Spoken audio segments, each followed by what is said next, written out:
Sure, you know that the reason God created man is not because God was lacking something. You know there are preachers in the pulpit telling you that you complete God. You don't complete God. Oh. They prop you up and build you in the spirit and tell you that God was missing something. So he created man so that man could come and feel a hole in his heart. God is perfect. There is no need in God. If God were to ever lack anything, then that entity is no longer God. Your worship is not doing God a favor.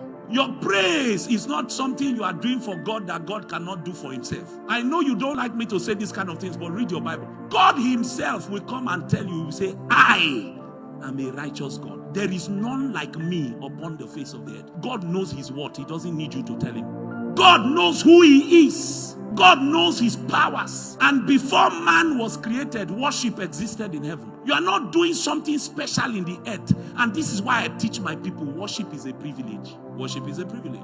God is not lacking anything. And I'm about to say something that might hit your theology a little. God does not need man in the sense of which you describe need.